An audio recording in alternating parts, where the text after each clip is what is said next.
don't think so. It's like a concert in here. This is Cubs Radio. Cubs Radio. Can I say with your host, the abominable Don Sill? The abominable. Sure. No, I won't say that. I like abominable though. It's pretty cool, right? The abominable Don Smith. Don Sill. Don Smith. Okay. Yeah. Ready to move? I think we're ready.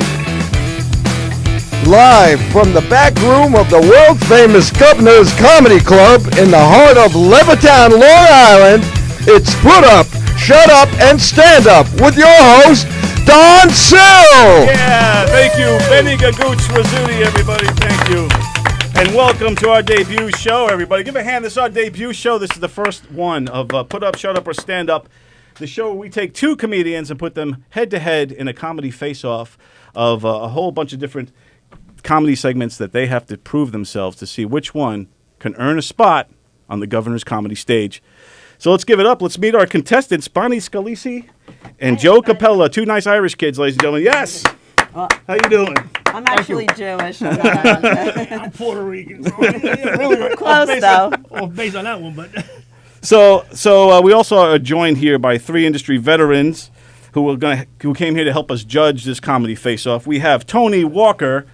Tony, how you doing today, pal? nice to see you, man. Nice to see you. Thank you. So, Tony, you are the host of the Knock 'em Dead comedy show. I It am. Airs every single Monday through Friday. Co-host. One of the co-hosts. You With got Eric Sally- and Sally. Sally O'Neill and Eric Shevlin. That's right. And you also do the, tell me also about your other endeavor, the Knock 'em Dead comedy troupe that you got. Knock 'em Dead Comedy. We are a comedy troupe. We travel all over the place. We're Long Island based, but we travel all over the place. We do mainly murder mystery shows, but all sorts of audience interactive shows, game shows, kids shows, murder mysteries, all sorts of fun dinner theater shows. We travel all over the place. And we're currently up for Best of Long Island, so vote for us. Yes, everyone give a vote for them right there at Knock 'em Dead Comedy. Thank you, Don. We also have comedy veteran Joey Patron. He's been around the block and been there and done it all. Joey, tell us a little bit about yourself, my friend. Well, I've been doing stand-up comedy for about 20 years, and it's awesome. And it's an honor for me to be here tonight to be a judge on the very first debut of Shut Up. Put up, shut up, or stand up. Put up, shut up, or stand up. It's an honor to be here, and thank you for trusting in me to be a judge, man. That's awesome. Hey, man, Joey, I've always been a fan. I love you, pal. I'm happy you're here.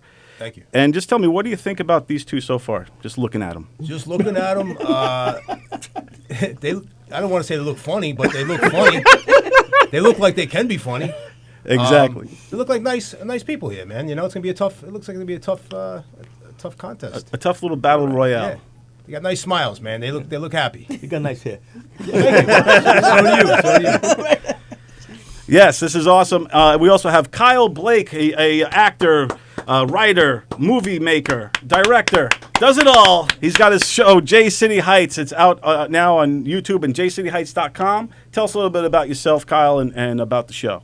I've been working in comedy pretty much my whole life. Started making videos after SNL. I loved watching SNL when I was a kid. I've never done stand-up, but I'm a big fan of stand-up. J City Heights is what this bear head's about. It's actually, I live with this bear as my roommate in Jersey City. We started that about 2 years ago, and it's been going pretty well. We've won a bunch of film festivals, and you can watch it on Amazon and jcityheights.com. Wow. Excellent. Give it a hand for our judges, everybody. Came a long way to come out here today. A whole 10 minutes. And be a part of this thing. And now let's meet the contestants, Bonnie Scalisi and Joe Capella, ladies and gentlemen. Hi, everybody. So tell us a little bit about yourself, Bonnie. We'll start with you. When did you start doing stand-up? A little less than 2 years ago, like a year and a half-ish. I took a comedy class here at Governor's. Nice. And then I started doing open mics. Then I opened my own open mic at Coasters in East Meadow. And then just not too long ago, about 9 months ago, I got a radio show here. Nice. Called Three's Company. And we just changed co-hosts. Tony Landolfi is joined us for 2 episodes now. Awesome. We Tony's brought on great. Terry McNeely and Billy Mira Nice. last week. Excellent. And I just produced my first show last night at Coasters, and it went very well. And that's about it. Making it happen, everybody. Bonnie, nice. Very nice. Now, Joe Cabela, how you doing, buddy? And tell me a little bit about your stand-up experience. Well, I've been doing it about 5 years, but I used to work nights, so unfortunately I couldn't really get out as much as I wanted to. Okay, because I like to get paid. But yeah, so I did that for 5 years, and I like Bonnie. I took a class. So I took 2 classes: McGuire's Comedy College and Stand-Up University at the Brokerage. Okay, which made my parents very proud because nobody in my family ever went to college. So, you know. But yeah, that's it. I'm very. I want to give a shout out to my wife Sue, my daughter Nicole, and it's all good. It's been fun. It's been a lot of fun. I wouldn't do it if it wasn't fun. Okay? Yes, indeed, it is. And at what point did you say to yourself, like 5 years ago, hey, you know what?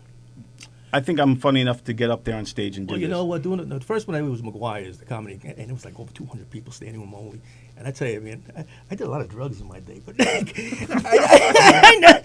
I never got a high as good as getting laughs from stuff that I wrote and walked off of there feeling like on cloud 9. And I was hooked right there. That was it, man. That was just no turning back. You know, and there's times you get down on yourself a little bit and you think, you know, hey, you know, maybe I had enough of this and this and that, but you just keep coming back. It's like I said, it's like a drug. You keep going back. The laughter becomes an It's addiction. contagious. It's contagious, and it's just I've met a lot of great people in the comedy world. You know, so I can't. I wish I could name them all. We ain't got time for that. So. Yeah, because getting up on stage, getting up there, the adrenaline, and then the payoff of the when you make strangers laugh and you make people laugh and realize that you're funny. But there's always those other times too when we don't do so well. It's not all good. It's like I said, it's the highest when you do good, but when you're bad. I'm just kidding. I am not naturally funny. I actually have a lot of help. I go to help with jokes. I don't memorize things easily, so it takes me a really long time to memorize something. So I just naturally funny, can get up there. I just work really hard at it, do something, and then it will hit. And sometimes it will bomb. It never happens. Well, you got the gagooch today, so you're going to face a heckler. But now, you're not naturally funny. What was it inside you that made you want to do this? Joe and I can both kind of caregivers. I have 2 autistic sons. Yeah, and I had a lot of stress for years, and the only fun I had was teaching to governors and watching the comedians perform. I didn't know who any of them were. There was just something about them making me laugh and getting me out of my misery. And it was just like I had just retired, and I set up an email, and I got an email from governors asking me to take a comedy class. And I'm like, I'm not funny, man. I shouldn't take a comedy class. But I had to decide. So I went in there, and I just loved it. Main room with John Troupe and John Ziegler, and I was terrified to just get up on the stage. And I loved watching the other people. I like watching better than I like stuff. Now, when you get into a joke writing challenge, what's your method? Do you have a style? Do you watch in the shower and all of a sudden a funny idea pops up in your head? You're a creative. Walk me through of joke writing. I've had lots of different teachers throughout this year and a half. The class, and I had some lessons with Stevie Jeevy, and lessons with Paul By. I go with them. I go to them with ideas, and then they kind of help figure it out, form it into a joke. And then styles, I love Orny Adams. I try to copy his style of how he delivers a joke. He's got that curmudgeon style. Yeah, he screams a lot. And he's got that type of vibe. How about you, Joe? But no, that's great for joke writing. I don't think there's, like I tell you, I'll be in the supermarket and with my phone and I think I'm a recorder. And I'm going to do a joke about it right away. Go down the road, back to that, something will fill that, and so wherever I'm at. I mean, all the good stuff I find there. But yeah, that's I got my like you talked about her favorite his monologue. It was the way he delivered it. They weren't always funny, but just he made a delivery. And that's what I've been told, that you kind of make something okay, but the delivery. They say there's a difference between a comedian and a comic. Says funny things. The comic says funny. That's I would say Johnny Carson. Back then, David comic and Dangerfield. You know, the highlight of my career, doing a show with North Manhattan, and it was just like. Ready for round awesome. Well, you got this is round really round one, the joke writing challenge. I don't know which. The joke writing challenge, everybody. Material in this every comedian should write their own joke writing skills like no other. Asked to write an original joke or keyword, the comedy premise they received over 24 hours ago. Score based on originality, give their creativity, style, or resource. For this one, so everybody knows the premise. You show the first time is the time. And the keywords randomly chosen from my bunch of friends. And literally my bunch of friends randomly choose. And these are the words: is made, leaders, made, and hive. Leaders and hive are the keywords. I'll put those here as keywords. And we will start off with Bonnie first. Okay. So here's the joke. The first time. The first time I so hard that he made me pregnant, and he gave me, so I put on this in a hive, and I'm the queen of it. Done. Nicely done. Nicely done. Jamal, I'm a little all right. We'll start with 20. What do you think? Yeah, 1 to 10 on the board, and then we'll give a critique. So yeah, we'll give in the meantime a little bit here.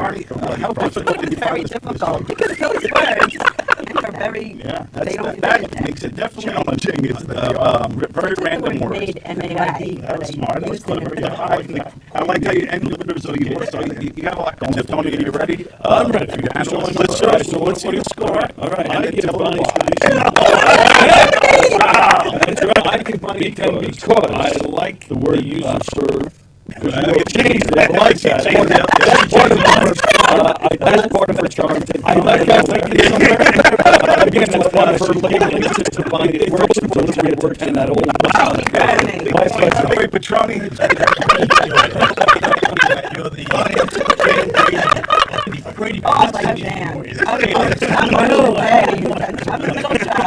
Have you in my mind through an whole Brady?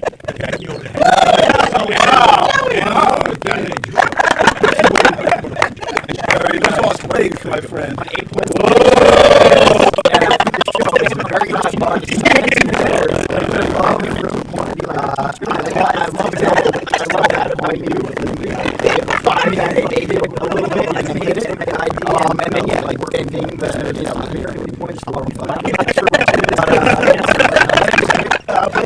Total defeat. I'm already at a dessert. So all right. I'm just going to open out. What you like? Carrots. Nice, very nice. So, say about that now. All right, so you know the word. I said the two. Points off and done.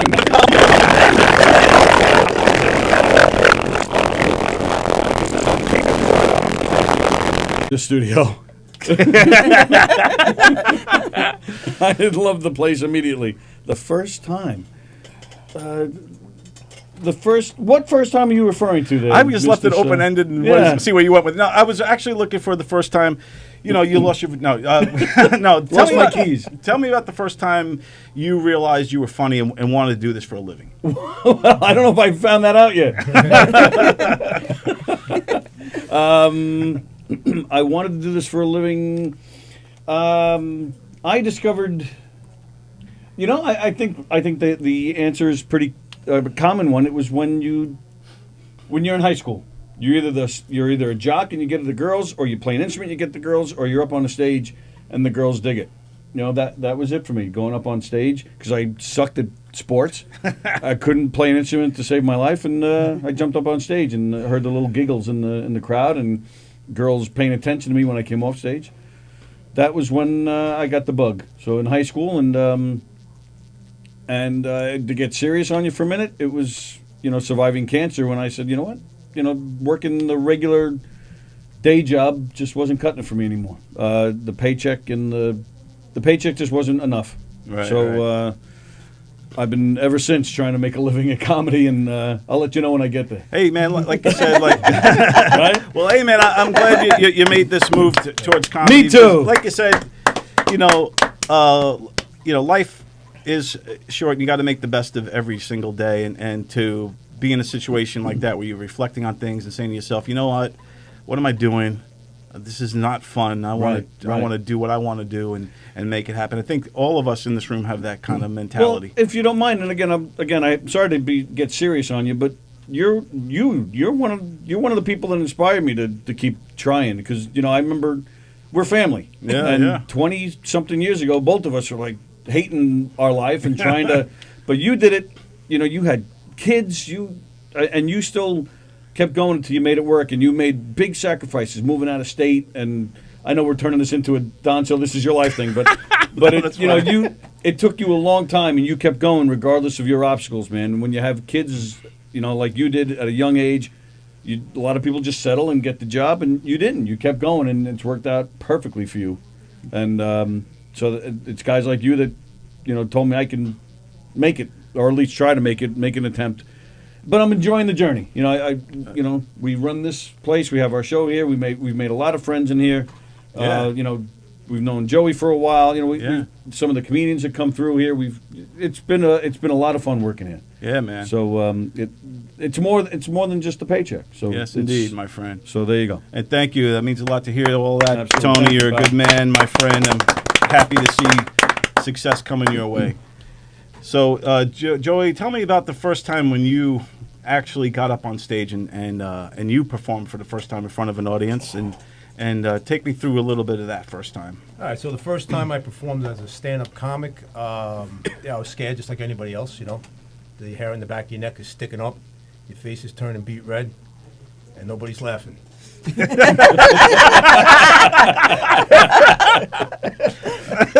Except your mom in the back.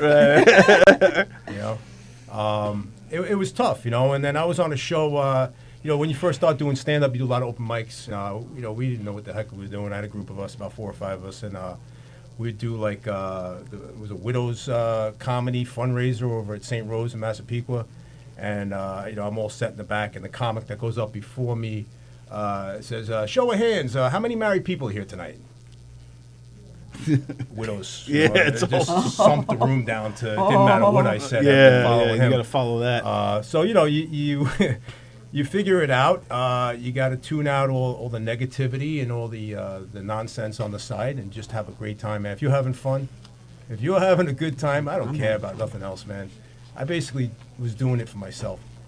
The best way to describe myself is I'm acting most of my life. The only time I'm not acting is when I'm on stage. Right. Yeah, I'm acting normal all day. Right. When I go to work, I'm acting normal. I'm not normal. So it's the only time you can The truly only be time yourself. I can be myself is when I'm doing stand-up or doing something that has to do with comedy. Yeah, So, man. Does that make sense to you? No, that definitely makes sense, man. And I think like that's a lot of truth to that, man. And you know, I think getting up there too and having that instant feedback, Right. if you're nailing it or not, Right. it's for the punchlines or not, I think is also a cool It's awesome. way to gauge things and to Yep. work in the right. It's the only time, you know, people laugh. It's the only time anybody appreciates me. Yeah. You know, I mean, think about it, man. Does anybody really give a crap? I cut lawns for a living. Anybody really give a crap? You leave, you get a check in the mail, you know. But nobody really appreciates anything. But when you're on stage, you get an instant appreciation on a joke, you know. Yep.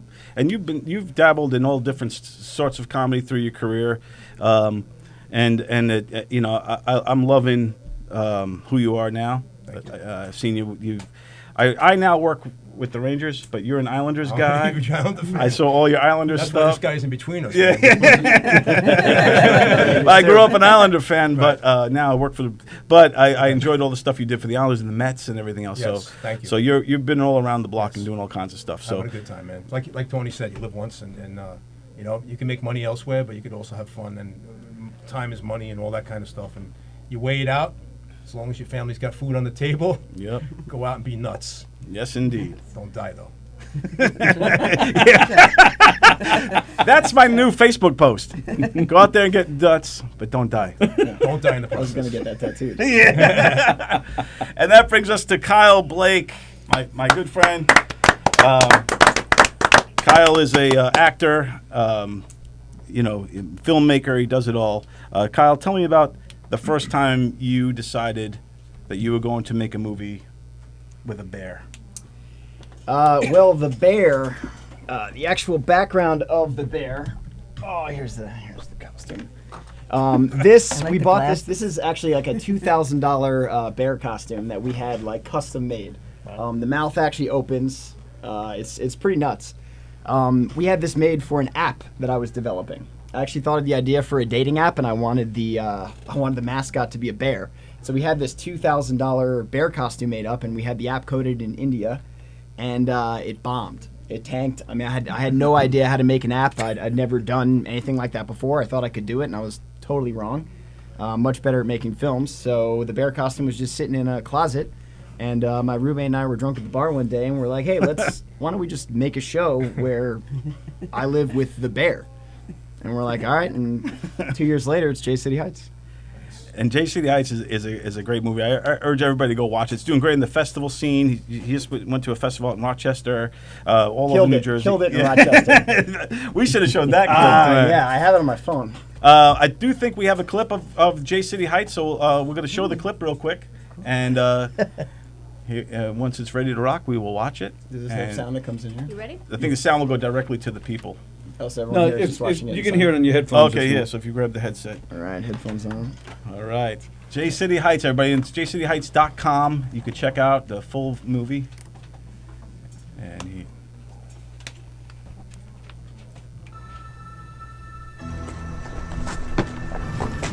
Guys, it's you guys. Please, have you seen them yet? Have you seen them? What are you Please talking tell me about, you've seen dude? them. I need you guys to believe me. They're aliens. Please, I need you to believe me. I need you both to believe me. Listen, I will suck your dicks. I will suck both of your dicks if you believe me. I think we should hear him out. I'll tell you everything you need to know. First, take your pants off and let me see that big old... Oh, no, please, just put on the glasses. You gotta see the truth. Where are the glasses? They're everywhere.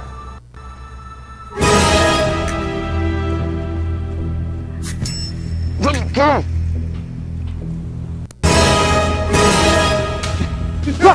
Dude, are you not seeing this? Put on the glasses. I am not wearing those stupid glasses. No! Just wear the Maybe I'm glasses. seeing shit. Let's go. I will. there it is, J City Heights. All right. J City Heights as a scene.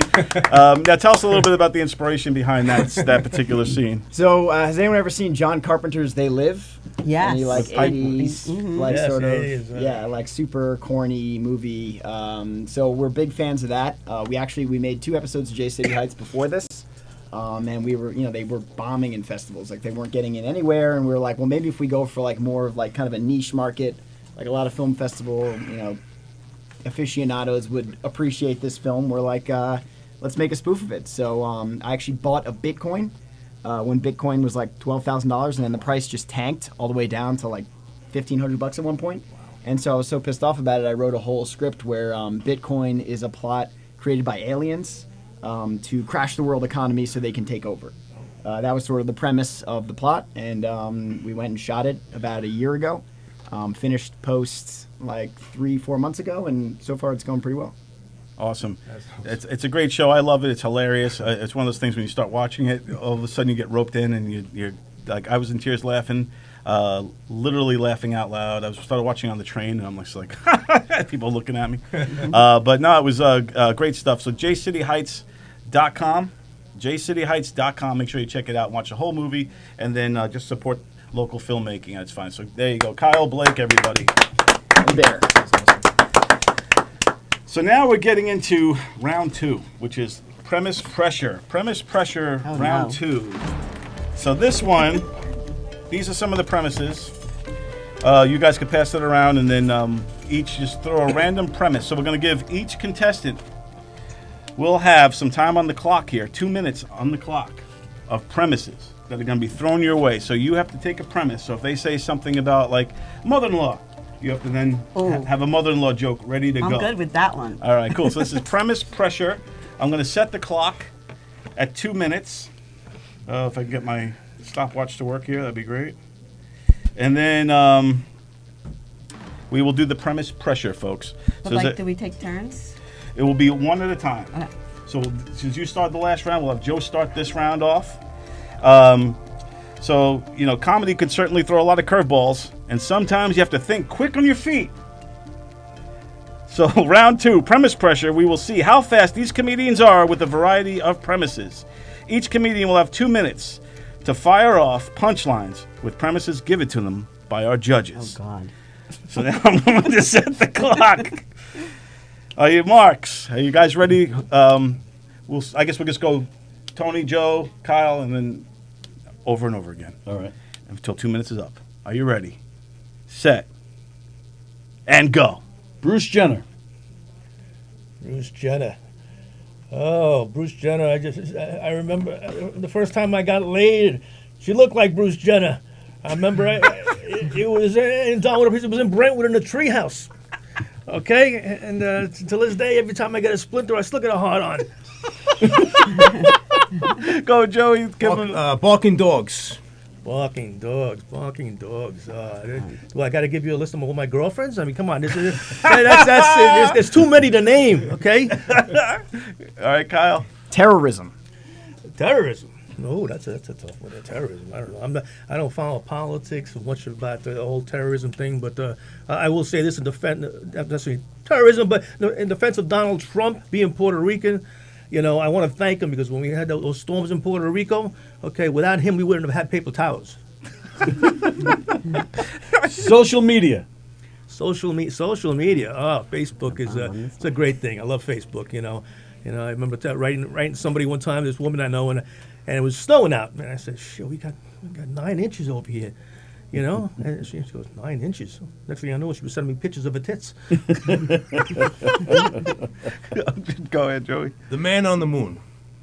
The Man on the Moon. The only thing I can think of when I think of the Man on the Moon is Jackie Gleason up there, okay, and the theme with it, and that's what I think of when I hear the Man on the Moon. Jackie was one of the funniest shows. Skinny people. Skinny people. Okay, that's it. Yeah, well, I used to be skinny. Okay, so I envy skinny people, but I don't know what to say about skinny people. Really, there's just there's something to be said about what do you call that? When being you can't eat. 3, you can't eat. 2, 1, and that's All right. very good. Very good. That is not easy to do. That is not easy. I wasn't expecting that many. The last one's the one that gave me a little trouble. I was like, damn. I was originally going to make it 5 minutes each. Oh, man. No, I'm just kidding. Yeah. Let's go. We'll start with Kyle. Kyle, we'll give you guys a second to deliberate your scores, and then we'll go through that, and then. I swear to that one out. I swear to that one. Am I going to get the same categories? Or No, different they'll all ones? be random, different Different ones. ones. Yep. Okay. 5.25. I'm going to suck at this one. I'm going to say, I got nothing. That one, I thought I only had to come up with Next. one joke. All of a sudden, it's like, what? Yeah, this is the premise pressure. Wait till you got to go toe-to-toe with the Gagoots. Uh-oh. That's coming up. That's coming up. That's good. Yeah, the Gagoots. I love the Gagoots. Coach loves you. All right, judges, are you ready? Kyle, we'll start off with you. All right, we're going to go an even 7.75. Big improvement on the other one. I thought the treehouse joke was fucking hilarious. The Jenner thing, the barking dogs thing was really funny. I think I tripped you up with skinny people and terrorism a little bit. Yeah, terrorism, I had to reach a little bit. Well, you took terrorism to Donald Trump, which was another one, actually. And then, the skinny people thing. But I loved the other ones, man. I thought they really landed, and you're like just being like, boom this, boom that. Like those were awesome. Yeah, so I appreciate that. yeah, like this one a lot more, and figure 7.5, so we could add the 2.5, and it'll be a nice even number. Okay.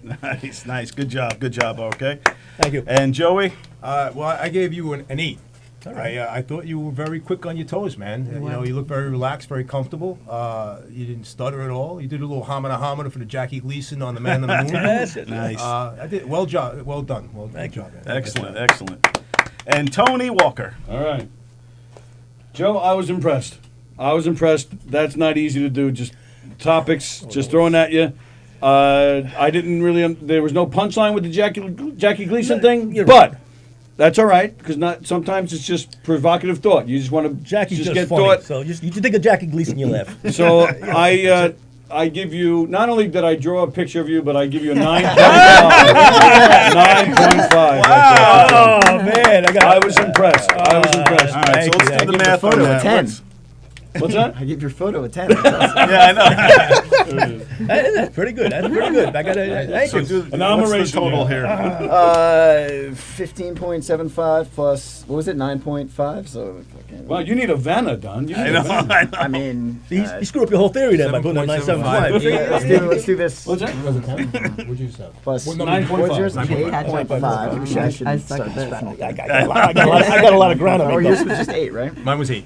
I got a lot of Let's ground to play make up. How Bad is Kyle at Math? Sally, you should be the Vanna. You should keep track of this. We're now 55. tallying up the score, and we're getting ready now for Bonnie. So, Bonnie, I want you Oh, to I'm gonna just, bomb on start this to one. focus. No, you're not, No, Bonnie. think No, positive you're not. thoughts, Bonnie. Positive thoughts. I want you to channel. I got nothing, a good answer for No, you channel. And you 25.25. just give your best effort. Even if you just get one and it takes you the full 2 minutes, just try to get one premise done. I believe in you, Bonnie. Well, I do that's too. one of us. Here, You got this. think about what you've done so far in your career, Bonnie. You started stand-up 2 years ago, and in that time, you are producing your own show. You have your own radio show here on Gov's Radio. But I'm not quick on my toes. I think you are. Don't underestimate yourself. And are you ready? We're going to put you to the test. All right. This is the test. Now, Joe. Can I cry? There's no crying. But I'll tell you one thing. Joe definitely set the bar pretty high with this one. This is not. I had a easy. lot of ground to make up, man. I was like, shit, man, I better kick ass here. I got a lot of ground to make up. Yeah. So what was the I think it's 25.25. 20. Yeah, write that down. You got that pen? Yeah. Don't cheat me out of 25.25. anything there. I'm not good at math. Me either. That's why we're all doing this for a living. Well, none of us are mathematicians in this room. That's why we're comics. All right, guys, are you ready for Bonnie is going to do her premise pressure? God. And we'll start it off in 3, 2, 1, go. Ex-husbands. Oh, okay. You're welcome. Okay. My ex is Italian and Jewish, so he's so cheap he tries to extort money from himself. And he wanted me to be more forceful in bed. Well, I forced myself to have sex with him.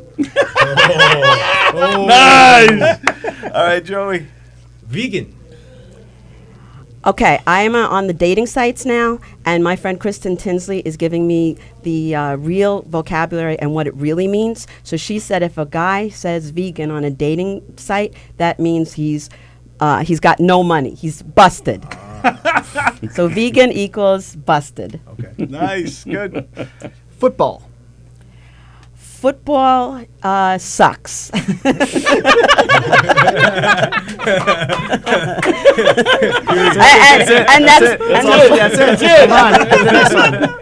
the ball is not round, so it gets even less points because it's like an oval kind of thing. I don't understand the game. My dad watched it all the time, and he would be like, I remember we'd go to restaurants, and he'd be like, "Oh, just one more minute," because like they say that in the football, all you have to do is wait, and then that 1 minute is a down or whatever, and we're sitting there like starving to death because the football game never ends. So football sucks. That was it. Okay. Cell phones. Cell phones are interesting. They can make your life or break your life. So you take your cell phone, you stick it up your butt, and there's no, and Remind me not and to then borrow. you dial it. You dial it, and it buzzes, and it reminds you of important data. 3, 2, 1. Very good. Very good. I have no idea what I'm doing. You did way better than you even anticipated. So you did great, Bonnie. I'm very proud of you. And now let's go to our judges. We'll start off with Joey Patroni. What do you got to say, Joey? Well, the whole time I was sitting there thinking that this is funny. It's naturally funny. You were naturally funny on that whole thing. It was just came to you very quick. Oh yeah. So I gave you a 9. I gave you a 9. Thank you. I thought it was very well done. When you said football sucks, that was awesome. I mean, that's my natural reaction. Natural reaction. So very confident, very well done. Thank you. Excellent. Good score. All right, and we'll go Kyle, and then we'll go to Tony. I'm sticking with the 8, same from the first one. I thought your the ex-husband joke, great, funny. That's actually part of that my in routine. in your set? Yeah, Yeah. I was going to say, because that one you pulled out football, when you said football, I was like, oh, that's that's gonna be a hard one. And then you said sucks. I would have just cut it right there. Yeah. That's it. That's the joke, Should've and stopped. just move on to the next one because that was so that was boom. That was right off the top. I would have just cut it there and moved on. Yeah. I agree. I thought that's all you needed to say was football sucks. Bonnie, you're getting a 9.5 out of me. Oh, Bonnie. thank you, Tony. I'm the generous judge today, but you nailed it. You nailed it, Bonnie, and you were so hard on yourself, but you nailed it. I was impressed, and yeah, the ex-husband stuff was great. The football sucks. Yeah, I mean, you brought the room down on that one. So. That was great, Bonnie. What's the well math done. again? We got well 8, done. 9. 8, 9, and 9.5. Okay, let me write that down.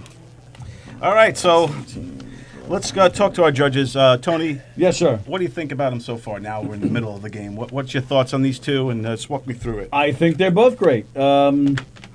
Joe, I've known Joe on Facebook for a long time, and I've seen some of the stuff he posts, and I know he's been around in the comedy scene for a long time. I'm a fan, and same with Bonnie. Bonnie knows. Bonnie's, I love her show here. She's been a good guest of ours on our show, and she works hard, and I think they're both great.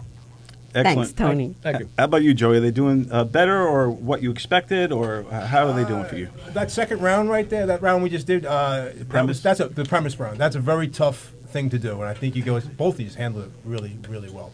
Thanks. What I see sitting here is likability. Both of you, likability. I'm pulling for both of you. Very likable comics. And, Yes, you. good. That deserves an applause because they are likable people. it's not going to be easy. Put it that way. It's not easy to score you guys because you got to put that aside and just go for the jokes. But Bonnie, like he said, football sucks. Period. The run-on sentence, you could have left that away, and you would have got a little higher score on the 9. Yeah. But that's but you're doing great. I was trying to let the clock tick down. Yeah, 'cause I had gangrene coming. I was going to say gangrene. Kyle, how about you? What do you think of them so far? What you guys are doing is so incredibly hard, and it takes so much bravery to go up and to just do something like this, to be like, yeah, throw shit at me and let me just react to it. I consider myself, what was it? I'm a comedian, I write comedy, but I would never, maybe one day we talked about it. Yeah, but he's going to. don't have the balls to get up on stage and be a comic, and you two both have those balls, so Well, technically, he's got the balls. metaphorical balls, of course. The gusto to go out in there and do it. You've been peeking, huh? You've been peeking down there, huh?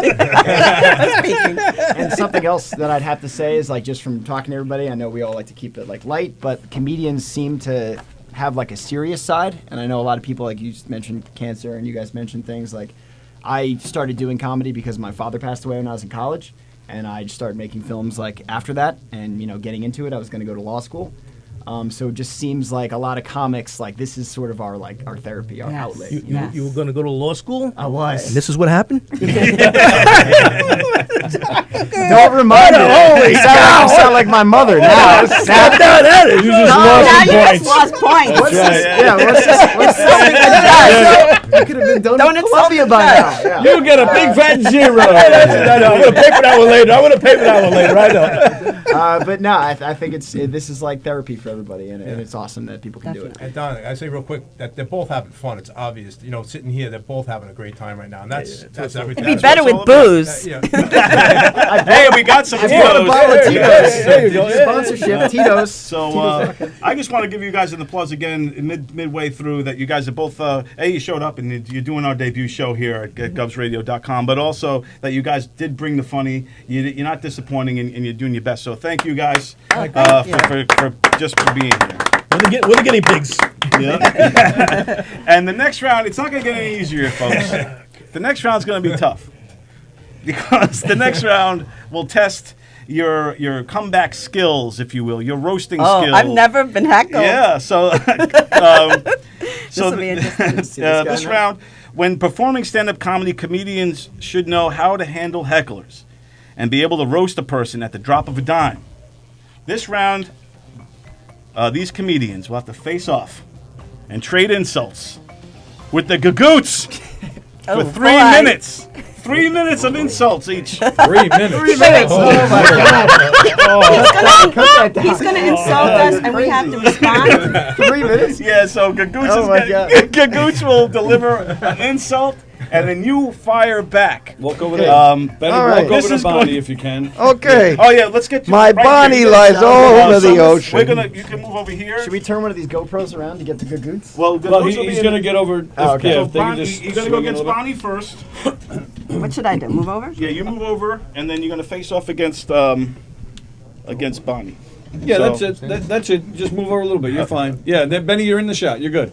Okay. All All right. Then. That's the shot. Okay. I'm ready to go. Hold on. Hold on one second. I'm like very uncomfortable right here. Wait, maybe You we want me to could. get out of here, Right. Don? I think Bonnie should. It's fine. It's fine. We should maybe stand. I'm not sure. Maybe I should stand. No, I'm good. I'm good. Yeah. Yeah. All right. Are we seeing the Gagoots? No, Yeah, we who's got 'em. going Oh, all first? right. Who's going- Okay, so the Gagoots is going to go against Bonnie first. Okay. I'm going to set the clock. All right, wait. Can I say a couple of words? I'm very honored to be here. And people who don't know me, I'm Alfredo Gagoots, a celebrity chef. I usually cook. Don said, I want you to come. I want you to say a few things to some people. So I don't do insult. I do recipes. So tonight I got a recipe for agita. I got to give you a lot of agita. And I just want to say, for those of you, it is daylight saving time. Time to save your daylights. So don't forget, you got to get behind. You got to get your clocks behind. Right? Don't forget to turn your clock behind, pinch your clock behind, do something to your clocks behind for about 1 hour. Okay, 1 hour. Oh. Maybe you might lose, you're going to gain an hour and you might gain an orgasm or two. So you're going to have a good time. All right, you want me to start, Bonnie? Let me have I Joe want some more move a little background on closer the to me. Gagoots. And everybody move in a little more. I just want, Can we I get just some want more the background? Gagoots. Can we get Some more background on Alfredo How did Gagoots? you meet Don? Yeah, right there is good. How'd you meet Don? I met Don because I was a celebrity chef. I was cooking, and Don was in a restaurant nearby. He was in the Olive Garden, and I beat the shit out of that son of my beach. I say, you son of Don Amici, you don't eat here, you eat for me. And now I've been cooking for Don for a long time now. He makes And, he makes great food, everybody. If you want to meet the bowls, the Gagoots. Meet the balls, and Bonnie, I got a nice cream-filled cannoli for you. I'm no kidding. Let me tell you, I love that joke. You told her that joke before. That joke was so good. Here's my phone number. Oh, Don't give it to nobody. Don't tell nobody. All right. Okay. All right. Do we start now? Yeah, stand by. Okay, so we're gonna Stand by. we're gonna face off against the Gagoots. All right, and we're gonna start. It's 3 minutes now. This is gonna be this is either gonna go really fast or it's gonna take forever. We will find out. Okay. We will find out shortly. And the start that we're gonna start with the End of this time is everybody started to talk like a me. We begin with the Gagoots fires first, and then Bonnie, and then after that, you just go back and forth like a tennis match. And then this will test your skills, Bonnie. Oh, God. Of roasting and firing back. Are you ready? And go. Bonnie, if you didn't want a litter of kids, you should stop doing it doggy style. Well, you know, dogs are, they know how to have fun. So wait, what was that? Well, you're going to read my jokes? Doggy style doesn't necessarily mean litters. But in your case, I'll make an exception. Oh! I'm in love. Somebody give me a ring. Okay. Bonnie, you're such a bad cook that the last time you bake a cake, Betty Crocker got food poisoning. and then Jemima flipped her flapper jacks. I might be a bad cook, but at least my mustache won't fall off into the cake and someone will choke on it. Okay, hey, that's good because I heard you went into the plastic surgeon for a boob job and he removed half of your brain. Well, You get a boob, boobs and boob. I have to say that is true. The skeletons in your closet form their own support group. Oh, okay. Let me think. I have more skeletons in my closet than you have cakes hidden in your pants. Oh, right away for the pants. What do I got? Betty Boop called. She wants her ass back. I'll be glad to give it back to her, but she has to come and she has to tell me that she's going to take your butt and beat it. Bonnie, is it true you went to the school of a hard knocked up? No, I went to the school of hardly knocked up. Oh, that's nice. That's nice. I went to the same school. I went to school stupid. I came out of the same way. You're so dumb. You thought euthanasia was a Girl Scout troop in China. Again, that's true. All right, I'm pretty much out of the clean jokes. How much of time We was got that? 30 seconds. 30 seconds. 30 seconds. Oh, all right. I'm going to have to use the bad one. No.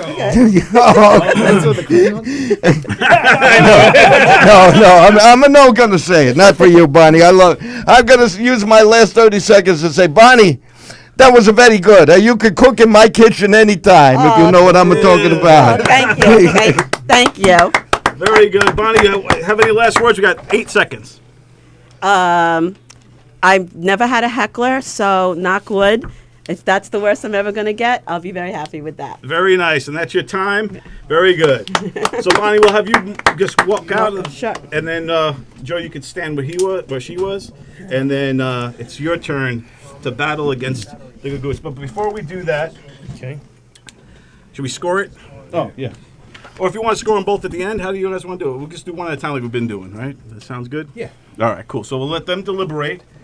Joe, what do you think so far, man? After seeing the Gagoots in action, are you nervous? 3 minutes seems like a bit. That might be a little lengthy. So I don't know if I got 3 minutes, but it's although that's my sex life, 3 minutes. Very good. There you go. That's what she said. That's it.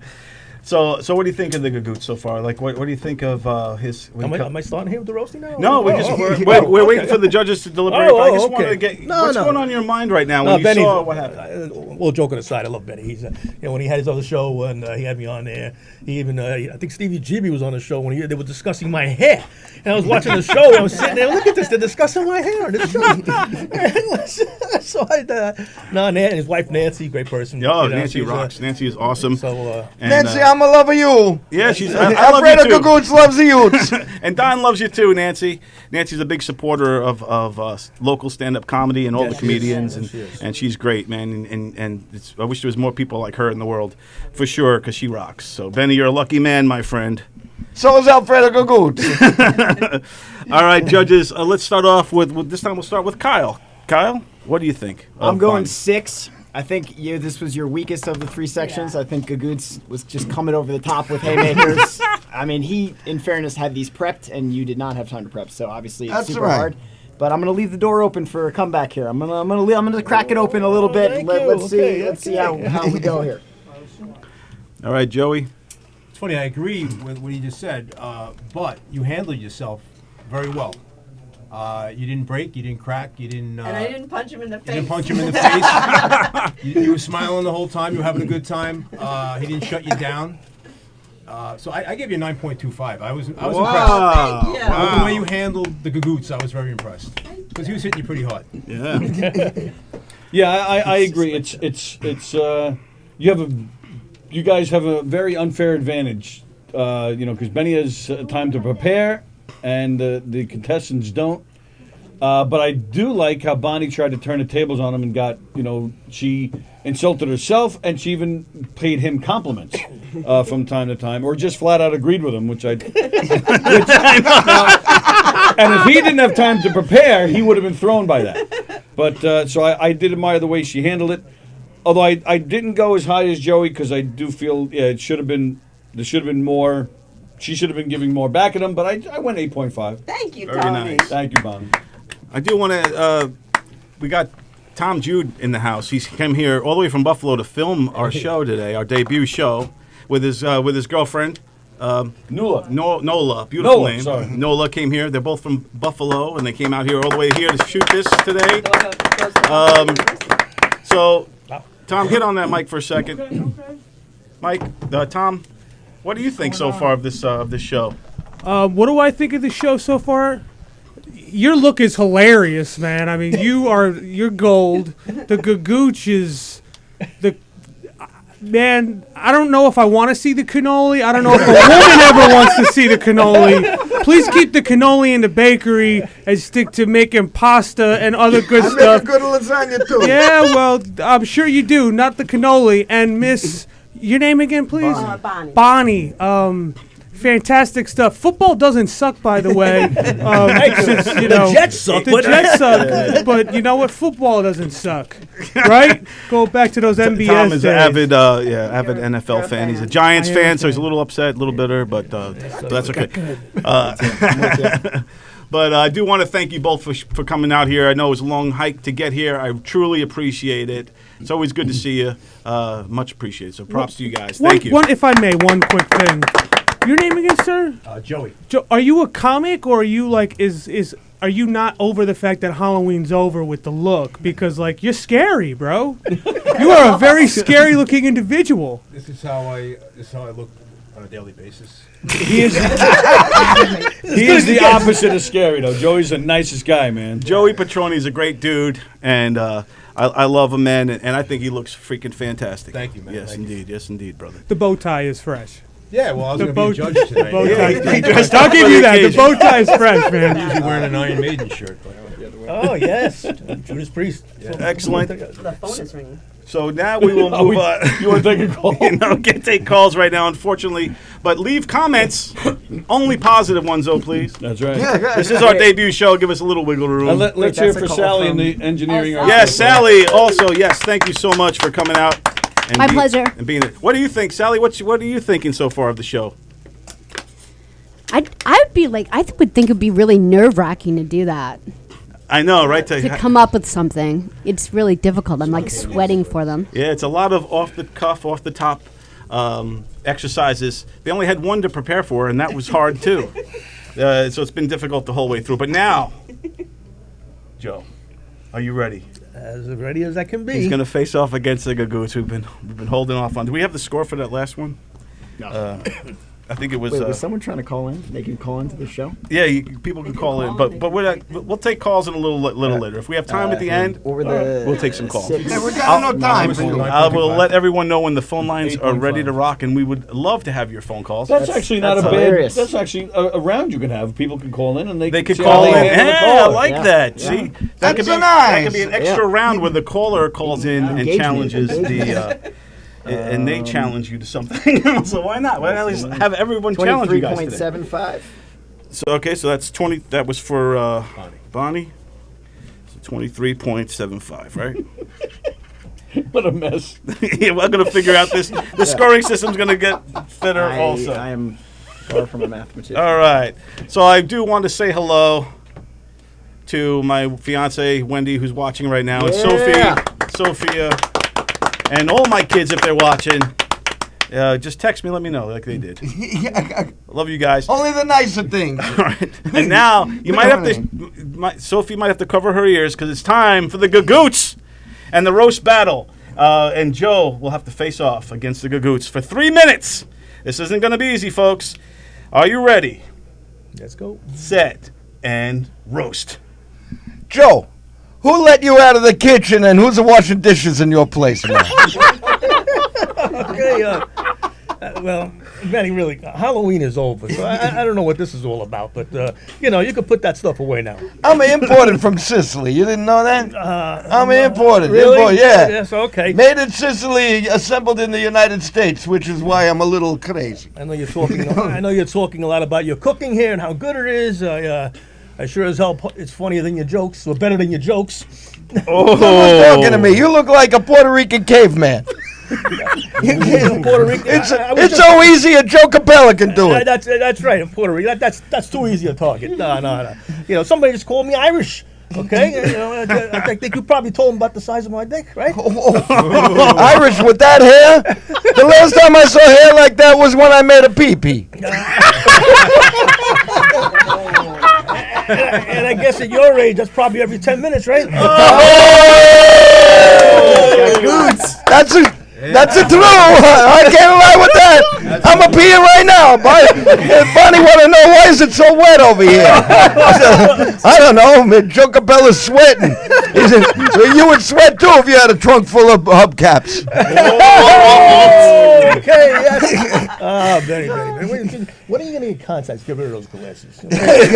They make you look old. Oh, that's right, you are old. Oh, all right. Hey, you know the reason there's a human race is because humans are racing away from you. You son of a bitch. I've seen all your shows that you do and these type of things, and I always wonder why is he doing all these things. But the reason is Nancy just wants to get rid of you out of the house. You've been with me 10 minutes and you want to get me out of the house. Speaking of houses, I heard you rented a house that was haunted and the ghost complained to the landlord about you. Playing that salsa music. The parties. There's 60 Mexicans in the basement. I'm surprised you know about salsa music. I didn't think you don't look like you can dance. You don't look like you can dance.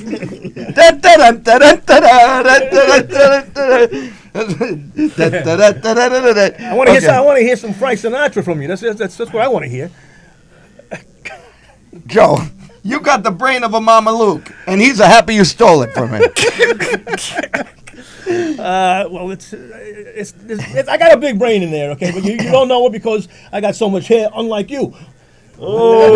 Hey, what are you doing? You son of Donamici, you son of a bitch.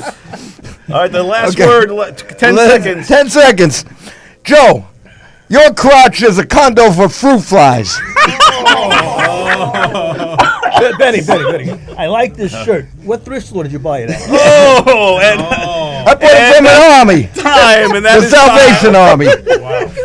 Oh, that was great. Very good. Hey, that is time. Very good. Yeah, Very good. Great job, both of you. All right, the Gagoots. Stand by. I want to talk to you after we hear from our judges, Gagoots. Free pizza for everybody. Joe, how did that feel? How did you feel like you got some steam off? It wasn't as bad as I thought it would be. Yeah, and the 3 minutes went pretty fast, right? They went pretty quick, yeah. Yeah. And, so that was it. It was different. It's very challenging, and it's a learning experience, actually, as a show. Yeah. I don't get heckled much either, so it's kind of, you got to think quick on your feet. And, yeah.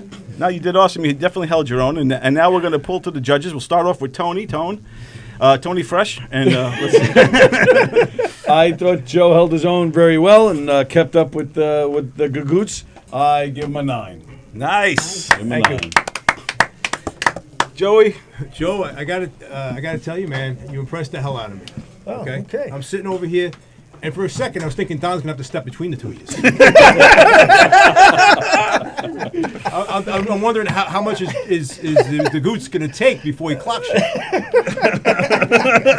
You did a great job. I gave you a 10. That's a home run, man. Whoa, nice. All right, yeah, I got to go on the ground to make up here. Awesome job. Thank you. Awesome. I thought that was your strongest round, and I thought you did a really good job, kind of holding your ground, remaining calm. Okay. And the you must piss a lot counterpunch. I mean the room was dying, like that just exploded the room, like that was perfect. I thought you were really close on like a couple other counterpunches too, but I'm going 9. Wow, that was nice. Awesome. Thank you. That was your best round. Appreciate it. Always, thank you. Nice job. That would be a 28. 28. That was easy. She knew his calculator. Even the judges There are were no learning points no more involved, point. so, Yeah. I was getting nervous, man. I thought you were gonna clock Benny. Gagoots, for you, how did it feel? What do you think? Hey, you get to the microphone here and Hey, how about this? I got a mic. Okay, cool. I got the biggest mic in the room. That's why Bonnie wants my phone number. All right. As of the Gagoots, I got to tell you, it was a lot of fun. I liked it. But of the judges, they said I had the advantage. Think of this. The next show, I got to write another 30 freaking jokes. I can't use it. If you say, oh, he said that joke the first show. He said that. I need 30 new insults. Good luck with that. Yeah. You're right about that, Benny. Sweet Santanucci. The pressure's going to be on you. Sweet state. Even when I told the Gagoots it was going to be 3 minutes, I think I told them earlier, yesterday or today, And there was just silence. 3 minutes. First time ever, it was silence. Mark that down in your calendar. We make a national holiday. Gagoots was a quiet day. So All right, Gagoots, thank you. It's an honor. thank you, Gagoots. Okay. We love our special visit from Ravioli for everybody. Ravioli. I make a nicer dinner for you. Yes. I ever catch you at the Olive Garden again, I break your arms and legs. I break the arms and legs of people you don't even know, you son of a bitch. People you're going to meet tomorrow. No Olive Garden for me, I promise. Credit to him. Credit to him. He's like a godfather. Before the podcasting and Yes. streaming, he was doing this stuff, back in the cable access days. The right? Gagoots, man. The Gagoots. Thanks to this man right here. That's right. Yeah. Yeah, absolutely. You guys rock, man. I love you guys. I'm so happy we're all back together again. The gang is back, folks. All right, so we'll move back down here. right, and we'll get, we got our contestants up on stools, so they stand out amongst all of us. Yeah, I have to climb onto the stool. And as we get settled back, let's. So Joey, you do the most actual stand-up, and I know Tony, you probably might face hecklers too in what you do. Oh, absolutely, yeah. So we'll start with Joey, and then talk to you, Tony, about hecklers. Joey, when was the first time you had a heckler, and were you prepared, and how did you deal with that? There's probably all different ways of handling a heckler. I just ignored them. I ignored the heckler, or I'd come back at him over the head and embarrass him in front of his date, But, Was there ever a time when the heckler actually insulted you, like hurt your feelings? not really, because for me personally, when I'm doing comedy, I don't look at it as myself. It's not that they don't really know anything about me. I mean, if they were to come after me and say something personal, then yeah. Right, yeah. You coming after my act, I don't give a crap if you like my act. I mean, a band writes a song, a lot of people like the song, a lot of people hate the song, you know what I mean? What's funny for one person might not be funny for someone else. So I actually respect the heckler on that aspect. Right. I get it, but you're not gonna make everybody happy. You walk into a room, most of the time, 80% of the room is gonna like you, and 20% are gonna hate you. So look at the 80%. Sometimes you get one smile in the front row. Look at that guy. Hecklers make me stronger. Yeah. They do. They make me stronger. They make me they make you stronger and quicker, like these guys were. You got to be quick on your toes, man. When I was working in hockey, we did live shows, and sometimes we get criticized. At the time, it was on Twitter or whatever. People would just be like, the show, the videos, or the music, or whatever, and they would just slam us. And then you have to go. Like I played music during the games, and then I'd read a thread of people putting down the music I'm playing, which was at the time Nickelback. Right. Back when they were still cool, but just starting to become uncool. Right. I don't know how that started. Why did they stop? What happened to Nickelback? Anyway. They were never cool. Sorry. But I had to go back on the show. That I talked to one of the show, the play caller guys. His name's Chuck Caton. He's in the NHL Hall of Fame. And Chuck told me, Don, you got to play for the masses, not for the asses. So that's what I always. So that's the thing. Always play for the masses, not for the asses. So if there's one asshole in the crowd, don't let them destroy you. Don't let him get the majority of the rest of them. And they're usually an unhappy person who's got some kind of personal issues themselves, and they're taking it out on you. Or they're drunk.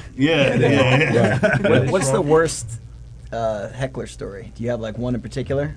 Not really. They all blend together, to be honest with you. I mean, a heckler is a heckler for me. The best way to deal with a heckler is just to make them look like the idiot. I try not to go over the top where you look like an idiot, because that's what they're trying to do. They're trying to get you out of character. They're trying to throw you off your game. And if you come across, you can even become friendly. You can actually befriend. Is it called befriend a heckler? Yeah, right. Which makes the whole thing backfire in their face. Right. You could get a round of applause out of a heckler. You if you handle them right. Yeah, and then the guy's faces be red. I don't mean to cut you off, but funny story about befriending a heckler. One time when I first started out, I got a heckler who thought it'd be cool to heckle my hair. Yeah. And that was like a setup, man. That was just like, you just opened the door for me. Right. And then at the end, he goes, that was cool, And it was just like, hey, thanks for being my straight man. Yeah. So, Nice. I mean, you got to know also when the heckler's in the audience, there's no way that guy is going to come up here and do what you're doing. You know what I'm saying? They're a coward, basically, most of them. Yeah, they just hide in the shadows. Yeah. Throw out a couple bombs at you. Yeah. And then duck hide. Yeah. And heckling is also a form of jealousy, because they're upset that you're making people laugh, and they're sitting there and they just got to somehow get themselves involved in it, And they want to prove that you're not funny, But But negative people are everywhere. You know, I DJ too, and you know, I walk in, I ask the bride and groom, you know, what song do you want to come in on? And the woman will say something like, you know, something upbeat, and the husband will say, how about Hell's Bells, pal? You know, you piss people off with the way you look, you know. But once people are dancing, once people are laughing, they're with you. So you got to prove them wrong. And always be yourself. Be yourself. Like you Don't said, change out. Don't let yeah. them knock you, man. Yep. You know, I mean, back in the day, I'd put my hair in a ponytail and be like, all right, and, you know, just be yourself, man. And if they don't like you, they don't like you. Who cares? There's a million people in the world, you know. If they don't like you, they don't hire you. True indeed. So, I always look at Facebook. You put up a joke. I only need one smile. I don't care. You know, the next morning, there's one smile under that joke. That's all I need. I don't need to have 50,000 people like, you know, my kids do that crap, you know. Dad, I got 5 likes last night. I'm like, oh, good for you. I got one smile. Let's go out and get the bagels. Same crap. Hey, you got me at bagels. You had me at bagels. I just need to know that it's funny, and it just takes one person to let you know that it's funny. Right on, man. Good stuff, Joe. Thank you. Now, Tony, you do a whole different style of comedy. You're actually like dinner theater, murder mysteries. You're out amongst the people while they're eating and stuff like that. Yeah. In character, some wacky characters, some more. Rednecks, mobsters, drunk characters. Yeah. And now you're amongst people eating, drinking. I would think it's more susceptible, maybe, to heckling. Well, and you nailed it. When they're eating, I've been doing it for almost 25 years, and that's one thing that I tell everybody, my potential clients, pretty quickly. If we can avoid performing when they're actually eating dinner, can we figure that out? Because we'll come out before. It's impossible to get laughs when someone's like. Well, that's the thing. It's not even the laughs. It's just because we're interactive. We're not up on a stage. If it was dinner theater like that, where you're just watching a stage production while eating, that's okay. But we're interacting. Our performers, we're not on the stage. We walk around through the tables. We joke around with the people. We go off script constantly so we can react to whatever's going on.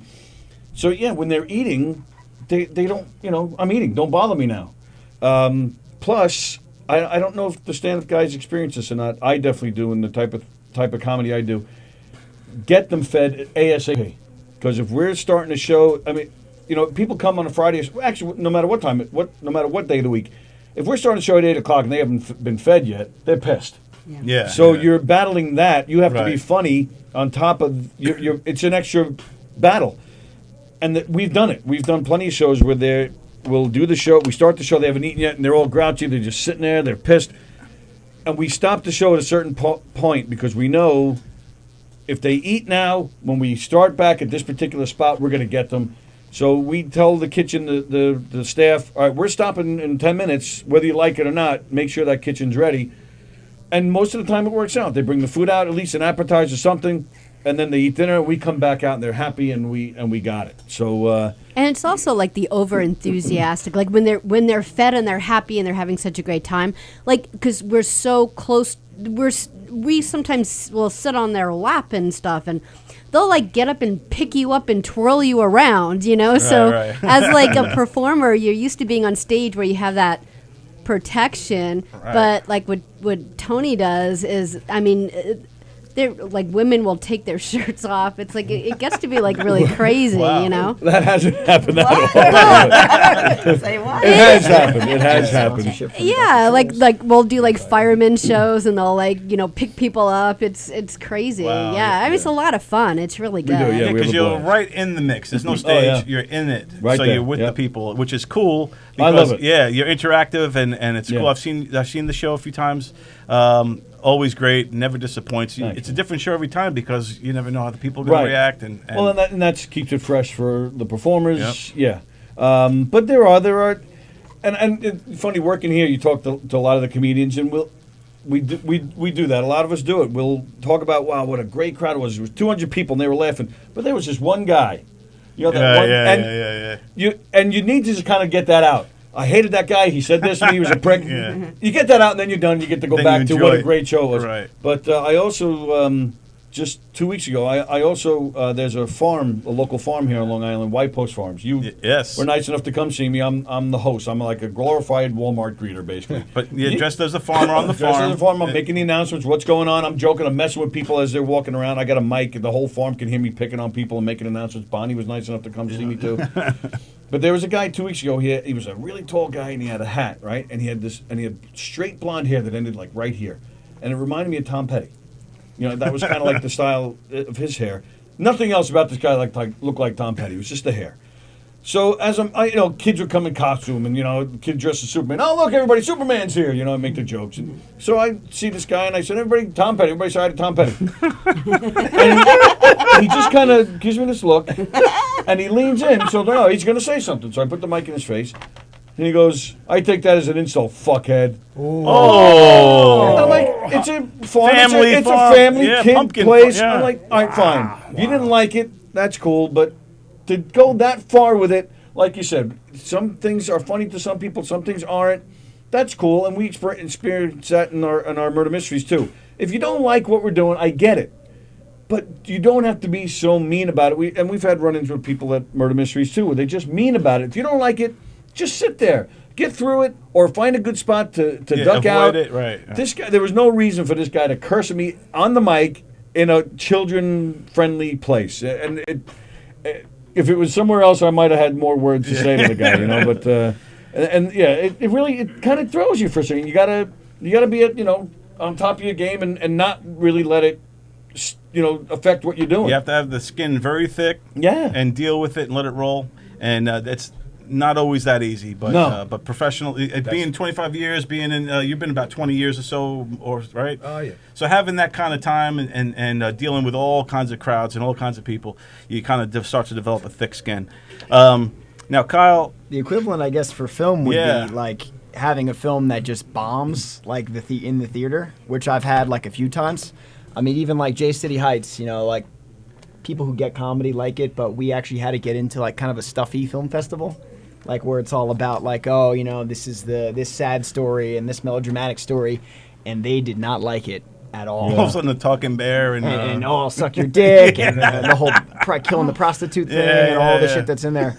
And it was like, a few women in the back, and they just did not like it at all. And the you guy, have to sit there and watch this reaction. you're watching Yeah. it with them. I'm Yeah. sitting in the way back, and then you go up for a Q&A after. And the film, I mean, check it out, but it's got, killing and squibs and a lot of sex and dick sucking and all that stuff, and like they did not like it. And so I got up afterwards, and the host, the guy who's like running the festival, is like, "Oh, we saw a lot of film," and he went down the line to each person. And he's like, "Your film made me cry. Your film made me laugh." And then he got to me, and he's like, "And this guy made a weird movie." And Oh my and I was up there on stage, and we've killed it like other festivals, and I was just like, all right, like, thanks for having us, man. Like, what do you say? You're just like, fuck, all right. They didn't like it, tough crowd.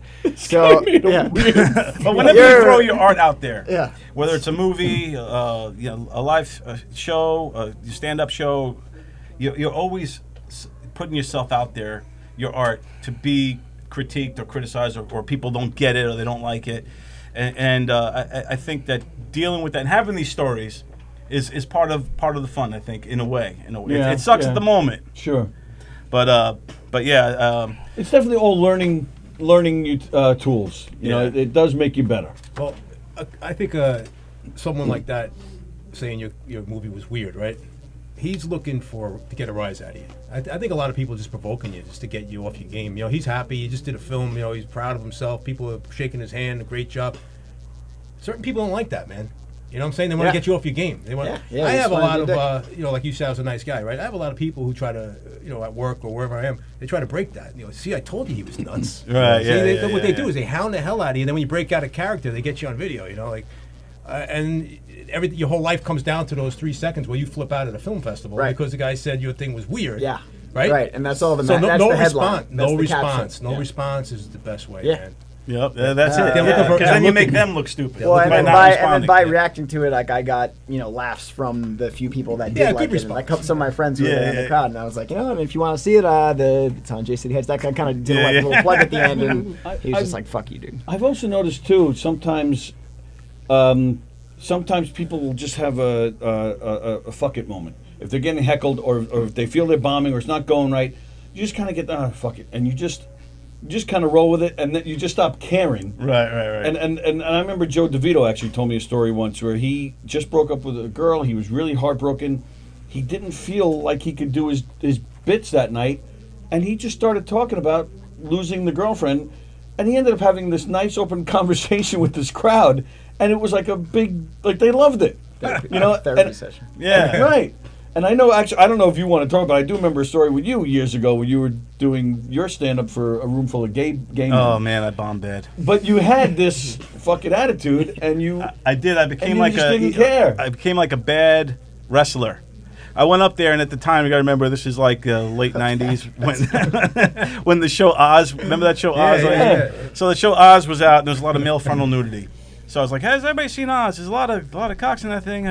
You know, I was like, because of that show, the crime rate in the gay community has skyrocketed. Oh, God. All these gay guys killed with the homosexual sex in there, and then so I'm going on, and they're all like, call me Dorothy and send me to Oz. I'm guilty as charged, and all this stuff. And then I'm doing my jokes, and I start seeing the crowd getting up and leaving, walking out.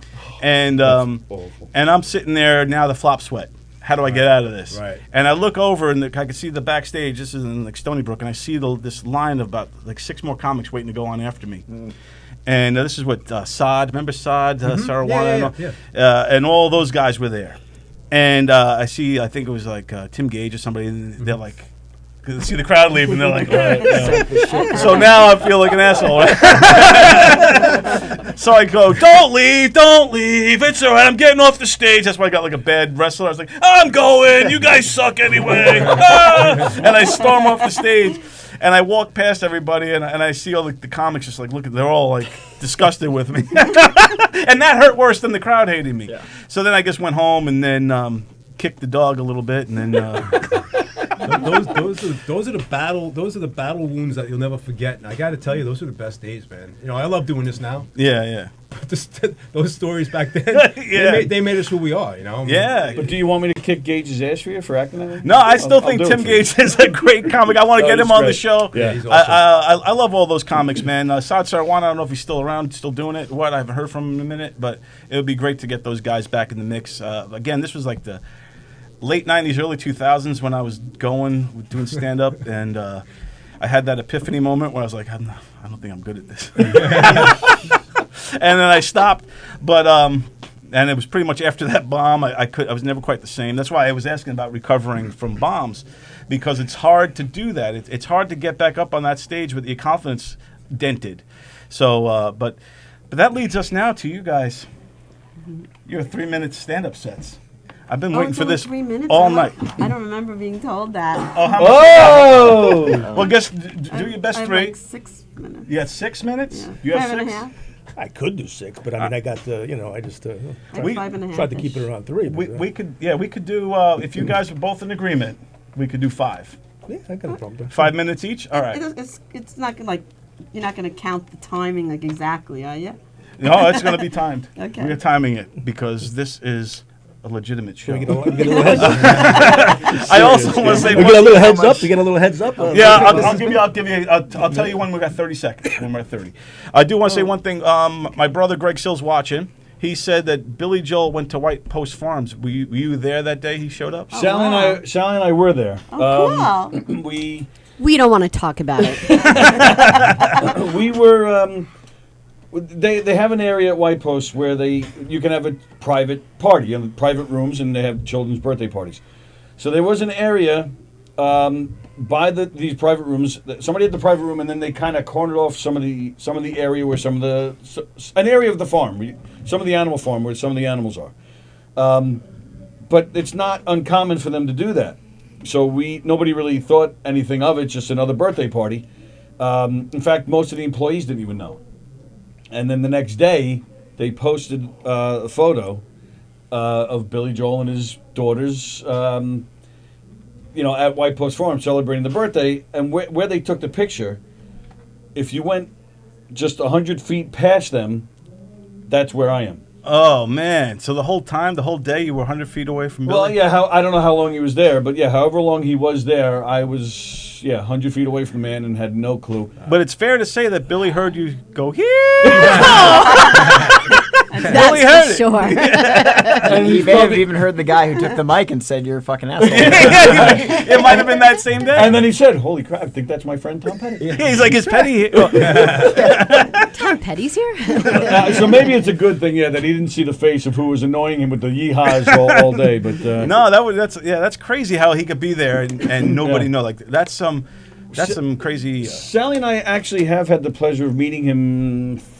Three times. We have nothing. We have nothing to complain about because and we have met him. To the point where one of his people actually said to us, "No, he knows who you are." Oh, Which, wow. I don't know That's about pretty that, crazy. But it was crazy. I know you're friends with some of his bandmates, right? Yes. Yeah, I know a lot of his the guys in his current band and former band. But we met him independent of that.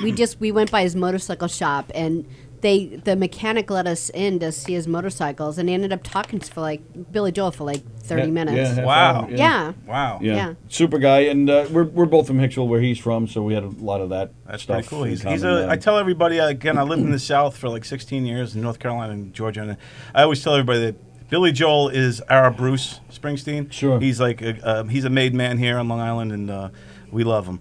Yeah. Probably love him a little bit more than you love Bruce. No, I'm just, I don't know. Yeah. No, I do. He's I Jersey. do He's a think I'm Jersey. a Jersey guy. I love both guys, but Long Island, you got something special. Well, everyone's got a special heart on Bruce for is Billy the Joel here. best. I think the best concert I've ever seen was Bruce Springsteen, 1999. I had 9th row center. It was a religious experience, man. I couldn't believe how good this was. Yeah, Wow. and Bruce still puts it on. He moves a lot better yeah. than Billy. I've seen them both recently, and Bruce is out there running, and he Yeah. still does P90X or whatever. Right, and Billy's like 2 inches away from a wheelchair. Billy he got his fingers are fat now. It's just he looks like Uncle Fester, so basically, yeah. I pass Billy Joel's house in Hicksville. Uh-huh. I passed it so many times that the lady that lives there knows me.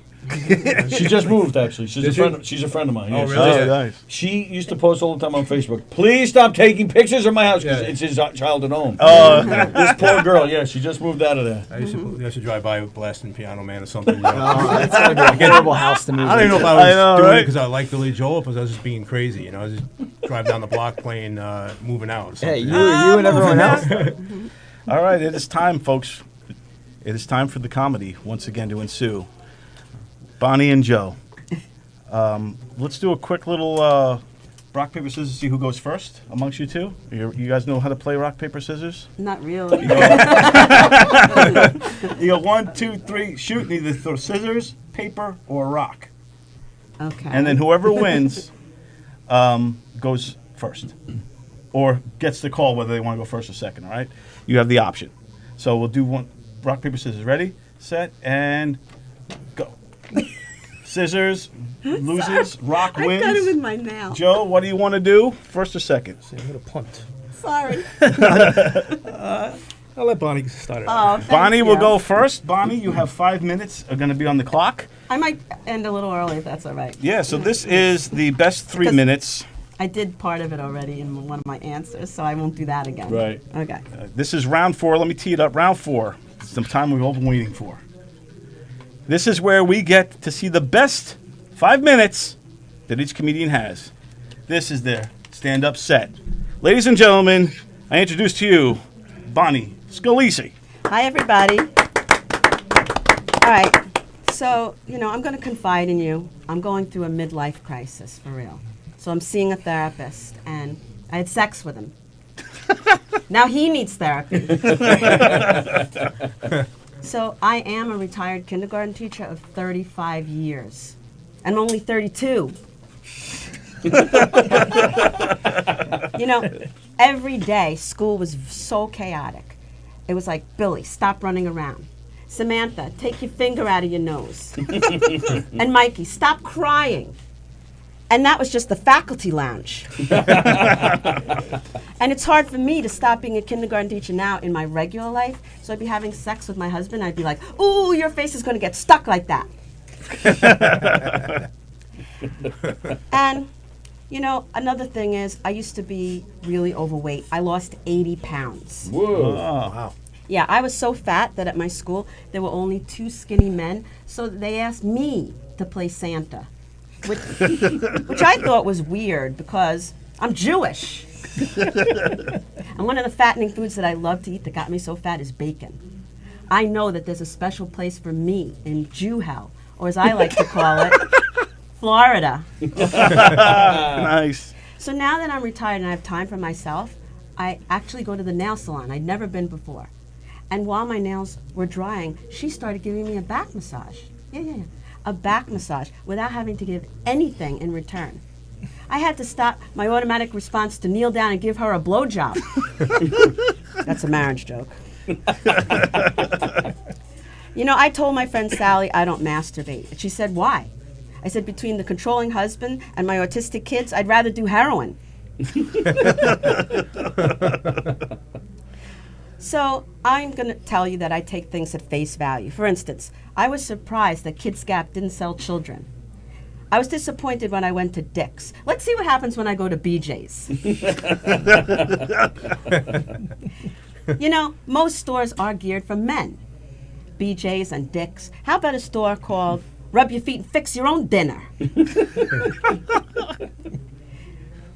You know, the best part about getting divorced is I'm not going to have a mother-in-law anymore. She hated me. She picked on everything I did. So I picked an old age home and stuck her sorry ass in there. What do liberals and my mother-in-law have in common? What? They both won't shut the fuck up. Top 4 reasons why I hate my mother-in-law. Reason number 4, because she's a selfish bitch. Reason number 3, because she's a selfish bitch. Reason number 2, she was always insulting me. And the number 1 reason why I hate my mother-in-law is because everyone, she's a selfish bitch. Okay. I'm going to tell you what I have in the trunk of my car. I've got Xanax and my mother-in-law. How much time is that? You're at 3:14. I skipped a couple of things. You want me to go back? Yeah, you got 2 more minutes, pretty much. Okay. Go back like it's a tape. Okay, so I'm getting older, you know, and sometimes I have to buy lubrication. So I'm using Crisco oil. No. It's great. When my ex used to grab me for lubrication, I'd slip away. You know, I am very naive and trusting. So I was driving the other day, and this stranger motioned me to pull over. He said my tires need to be pumped up. 2 hours later, I was pumped up all right at the Pine Motors Lodge. Yeah, 1 more minute to go. So I told you I have 2 autistic children, and this woman actually comes up to me and she says, is there a difference even between autistic and retarded? So I told her, well, my kids are autistic, you're retarded.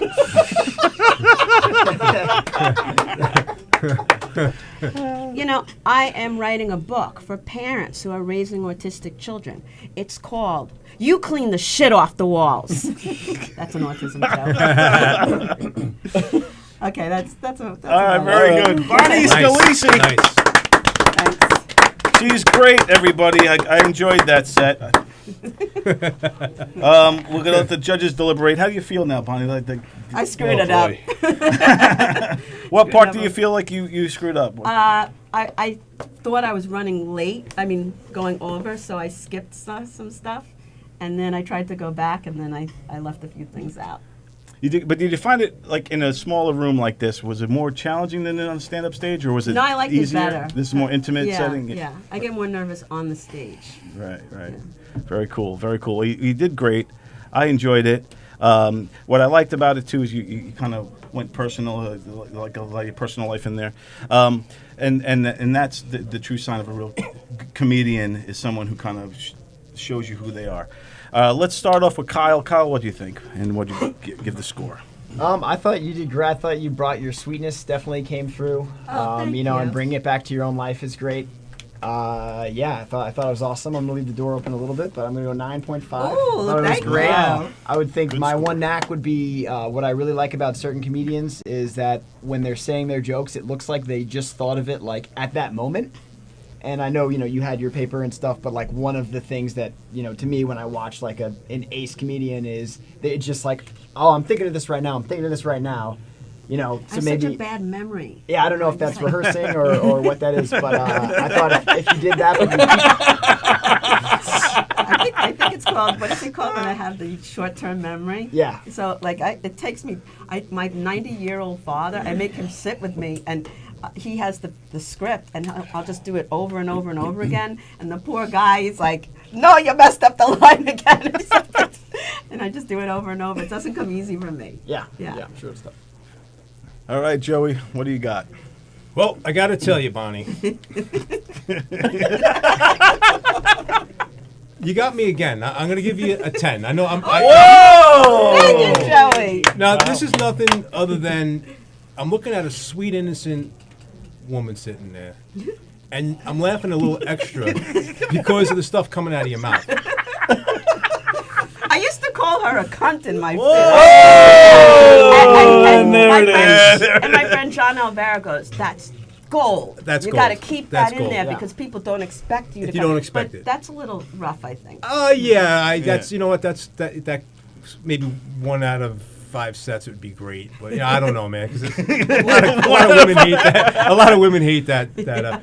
But you hit me over the head. That's the only way I can describe it is because I'm looking at you this way, and your material is completely opposite. So that's awesome, thank and you. very funny as well. Very Thank funny. you. If you used that C word during your set, I would have taken a point off. Oh, Bonnie. really? Yes, but because I agree, I think a lot of people still get uncomfortable with that word. But you didn't use it in your set. I thought you were great. I think it's harder, personally, to do it in this kind of setting. But you seemed, but like you said, you were more comfortable. I was impressed with that. And I made fun of you when you said you wanted to rewind. But again, I just think that's part of your charm, and I get a big kick out of you. I'm with Joey. I'm giving you a big fat 10. Whoa! Thank you, Tony. 29.5. I figured that one out myself.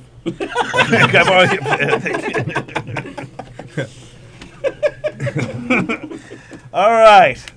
So, Joe, how you feeling? I'm good to go. Are you ready to do this, my friend? Yeah, let's do it. All right. So now, ladies and gentlemen, we have the comedy stylings, a 5-minute set of Brentwood's own local legend. I'm from Brentwood, too. That's why I said that. Joe Capella! Right. Thank you. Oh, man. So, besides this lucrative career I have in comedy over here, I was loading trucks for 31 years for the Carlo Foods. I remember when I got Employee of the Month. Hard to believe, 31 years. Only one good month. I remember one day it was kind of slow, so I figured, hey, what the hell? I sent my wife a dick pic. What the hell? What the hell? She never seen a picture of my boss. Needless to say, that's why I'm not there no more. But I am Puerto Rican. Okay, and our family had a fundraiser last year. And we decided to do one of these. We were going to do one of these Chinese auctions. Instead, we decided to do a Puerto Rican one. Hey, well, you raffled off a lot of stuff. Then we went back and stole it. Speaking of stealing, as Don said, I am from Brentwood. Tough town, Brentwood. A lot of gangs. You get this MS-13 ring around over there. And I think if I still lived in Brentwood, I'd probably start my own over 50 gang. The Blood Clots. I actually just went back to Brentwood for my 40th high school reunion, and it was a real good time there, and nobody got stabbed. I hadn't seen so many Hispanics in a room since the last time I was in court.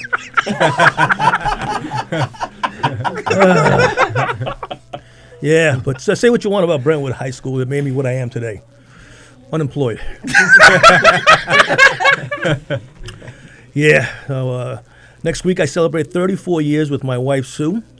Okay, we've been together 39. We're married 34. And I still remember the first day when we met. You don't see too many more hitchhikers. Nah, she's good, my wife. She's, I got to tell you, she's, my wife, like I said before, somebody said, has MS. She's in a wheelchair. So I take her out shopping and whatnot. And, the other day I took her out and this guy tries to hit on her. Thought he was hot shit sitting in his brand new hop around scooter. Anyways, so it's tough getting old. It is, you know. I mean, I turned 50, I had to go for a colonoscopy, you know, and that wasn't that bad though. The worst part was drinking that stuff to clean you out the night before, and it cleans you out. I popped on a marble I swallowed when I was like 8 years old. And after the cardiologist I went, he suggested I buy a treadmill. But that didn't work out too good. I kept spilling my beer. Then he sent me to for a stress test. I spent 3 hours with my mother-in-law. Speaking about mother-in-laws. Yes, and but anyway, talk a little about my hair. Okay, I get a lot of some remarks about it. When I was young, my mom used to cut my hair. She used to save the clippings to scrub the dishes. You know, strangers actually walk up to me and they've said, you know, is your hair real? Come on, would I pay for this? I always wanted to look like Mr. Carter. Nah, but anyway, one thing I've always wanted to do as a comic was do the cruise ships. You know, it looks like fun. I got a taste of that this past summer. I got up and started telling jokes on the Sayville Ferry.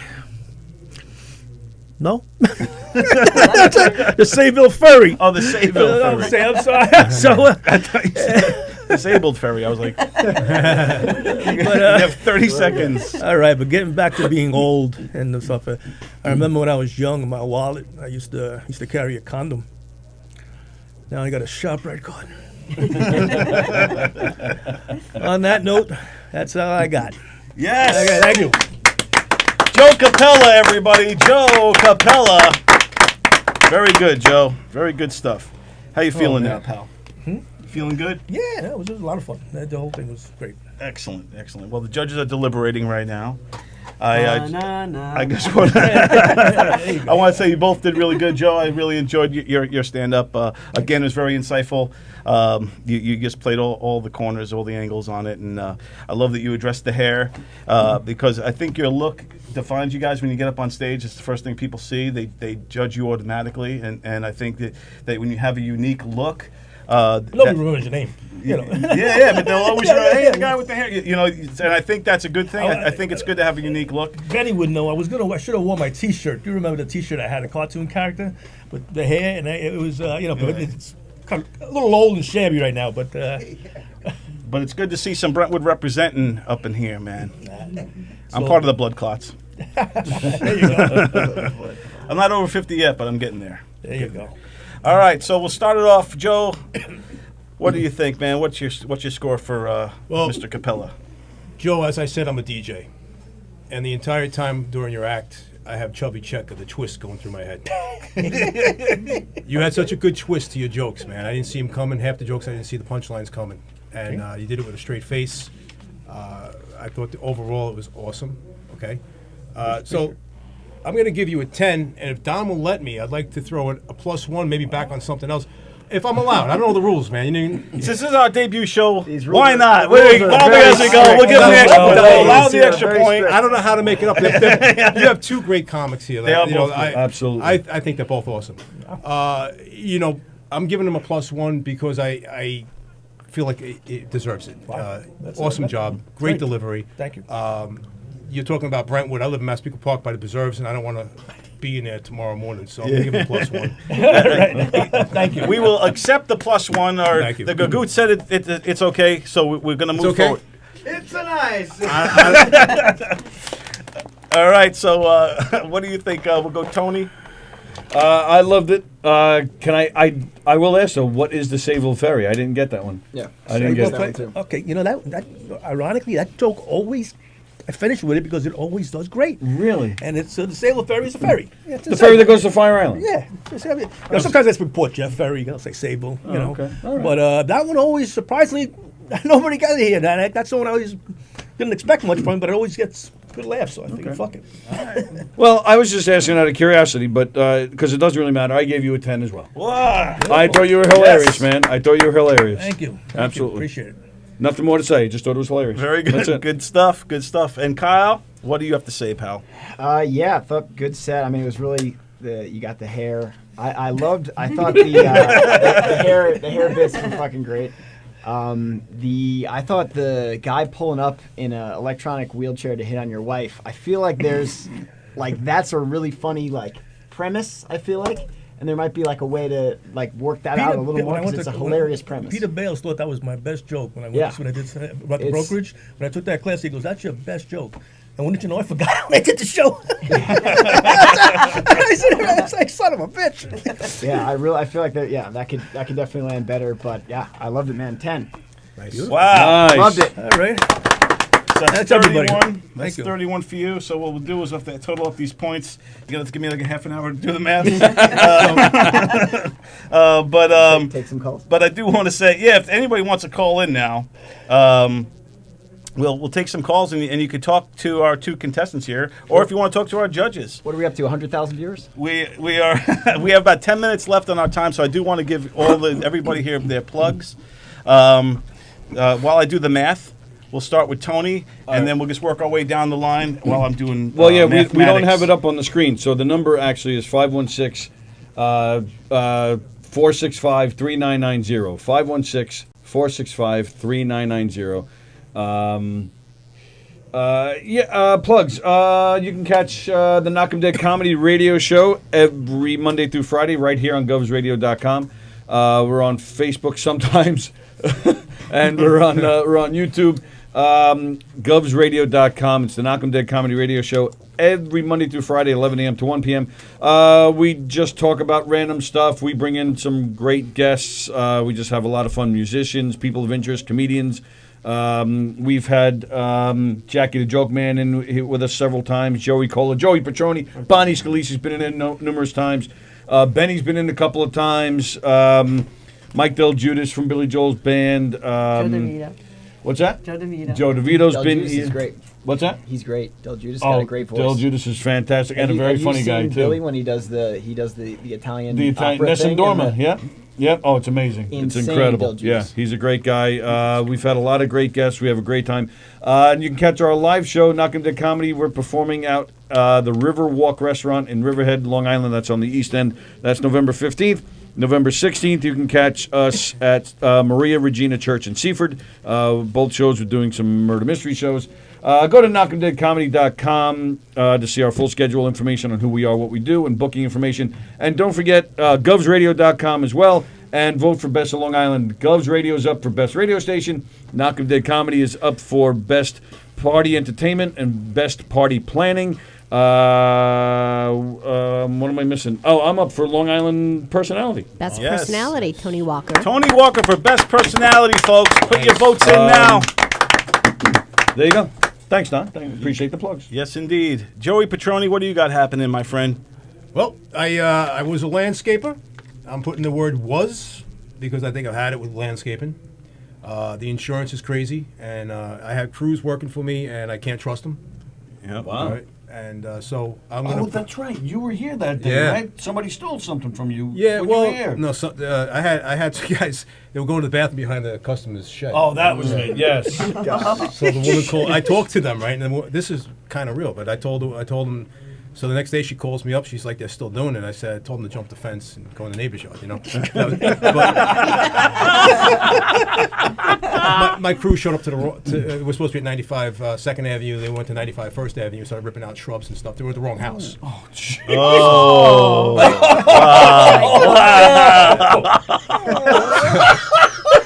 Wow. That's nothing. They cut down a maple tree. No. I'm not kidding. 80-foot maple tree. Wow. That could get costly. When I pulled up, Oh, wait, what do they charge you for a maple tree? What was the? I was how do you charging It's like a 1,500 landmark. bucks. 1,500 bucks. Wow. It had carpenter ants in it, so the thing was falling apart, you know. But we were at the wrong address, so when I was there bringing the guys lunch, the guy came home, you know, and he was livid, and I was like, "They're doing a good job." Like, I never called you guys, man. You know, You can't put back an 80-foot maple tree. Doing a good job. I like that you defend. You started off defending them. Hey, they're doing a great job. But that's liability. That's liability. Yeah. And my insurance, it's not worth working anymore, man. It's like I'd rather just stay home. So now I'm going back to old school, which is Joey Petroni DJ, which I've been DJing since the 80s. Yes. And I'm right back at it now. And if you want to hire a DJ, go to my Facebook page, Joey Petroni, the DJ, or you can call 516-445-3924, or you can call 516-835-5460. That's my wife. Tell her Joey's a good guy. That's all you got to do. You don't have to hire me. Just call and leave a message. I give Joey a 10. Hey, put your phone number on there and hold it up, and then Sure. This way people can see it. While you're doing that, let's talk to Kyle Blake. Your movie, where can people see it? Tell us a little bit about what you got coming up. Yeah, well, shout out first to the crew, people filming, and in the Yes. studio. So what up? They didn't really get on camera, but appreciate what they're doing. I know that's what I do full time, is that kind of stuff. So also the Gagoots was hilarious. The Gagoots. He doesn't have the thing on right now, so we'll keep him off camera. So so it's J City Heights. Let's just, if I can spell this correctly, .com. If you want to see me with a bear trying to kill aliens, check that out. I also did a documentary. It's called Fast Food Fit. No, just knock your shit off. Yeah, he's working on a documentary called Fast Food Fit. That's pretty interesting what you did there. I ate nothing but fast food for 30 days while training for a Brazilian Jiu-Jitsu tournament and tried to get fit. I ate only the healthiest things on the menu. I ended up losing 20 pounds and getting a medal in the tournament. So that documentary is coming out in this spring. He lost weight, just so everybody... Eating fast food. He lost weight eating fast food while training for MMA tournament, and he won a medal during it. Yes. So he put the end to all of the negative of fast foods, but you ate the healthy options of health. Yes, I mean the point of the documentary was to be like, it's what you choose at these restaurants. It's not the fault of the restaurants for offering unhealthy options. If you were to eat a diet just fast food, you could get healthy and lose weight. Nice. So that's pretty cool. That's pretty cool indeed. Gagoots is here. Gagoots, we have a He's plug. back. Let's. The Gagoots is here again to give his plugs. If you want his meatball recipe or his Gagoots recipe, I want the cannoli. I got a nice Gagutsa recipe, too. I'm going to give it to Bonnie after the show. I'm sorry, Bonnie. You're the only girl over here. So. I know. I'm always the only girl. And, wait a minute, Bonnie. I needed my mustache back. How did that get over there? Gagoots! That was a good one. I got it. The only thing I got to plug is the Gagoots is back, and he's on a sit down, shut up, and watch and do some damn stand up, whatever the hell. What's kind of name of the show? Shut up, put up, shut up, or put up, and a stand up. And the Gagoots is here. The Gagoots, Alfredo Gagoots, he loves the youth. We love the Gagoots. Thank you so much, I can smell the meatballs cooking in the back right now. He's been busy back there. Bonnie gets my vote because she's the good of the sport. Yeah, she's a great She's sport. the good of sport. I want to thank both these contestants And Joe. for really knocking it out today, coming out to our debut show, nailing it, the stand-up at the end, all the challenges you guys, the roast battle, the joke writing challenge, the premise challenge. You guys came through. You did it all. We have the results. Before I give the results, you guys want to give your plugs? You have websites? Anything you guys want to talk about? I can quick. I got the only thing I got right now that I'm booked for is next Sunday. I'll be hosting a show over here for the headline will be Harry Friedman. Oh, nice. From, I like Harry. Everybody Loves Raymond fame, and I did a show with him years ago when I first started out, and he was hilarious. So I'll be hosting it, and he'll be the headliner. And When you say here, you mean here? in the little room? Sorry, Okay. yes. The governor's little The room. little room, right. But yeah. So anyway, that's really all I got going on right now. And you have a website or anything? You want people to come out and check you out and friend you on that's it. Facebook? You can friend me on Facebook. I'm on Facebook. Are you on the gram? No, I'm not. I like to call it the gram. I haven't been to the Gram yet. So. I'm with it. Yeah. He's very with it. I'm with it, man. I'm with the You youngsters. do vertical? Keep it. I'm working, I'm getting there. Bonnie, what do you have? I run an open mic every Tuesday at Coasters. I have a radio show here at Governor's called Three's Company every Wednesday, 7:30. And the only show I can remember right now, I have others, but the only one I can remember is December 20th. Terry McNeely's the headliner in the Little Room. I'm in his show. Excellent. So go make sure to check all that out. These are both working comedians. They're out there on the scene, on the circuit. Again, we want everybody to support local stand-up comedy, support your local Long Island people. And if you're watching this and you're somewhere other than Long Island, then still support us. We love you all. I got the results, guys. I did the math, and the math is in. And Joey, you got 101.50 tallied, all tallied together. And Bonnie, you got 136.7. I was going to say, can you tell me which one? Does that mean I win? Because I'm bad at math too. So Bonnie, now that you won, you get to do your second set and go. No, I'm just kidding. She looked at you like. No, it's been a dream of mine to get on the main stage because I haven't been on the main stage since the graduation class.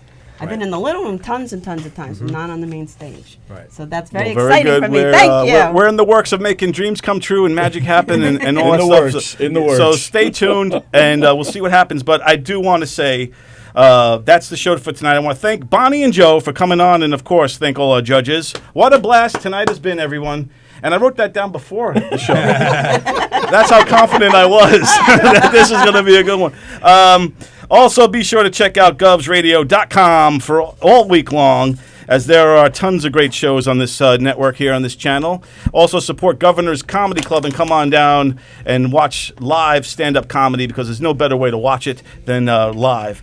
Also, follow us on Facebook and Instagram and put up, shut up, or stand up. Right now, we have a Facebook page. We're working on the rest, but support us, support the show. I'm Don Sill, and on behalf of everyone here, I want to say thank you, good night, and always be funny. Nice. Bye. He wants some Tito's. Yes, let's bust out the Tito's.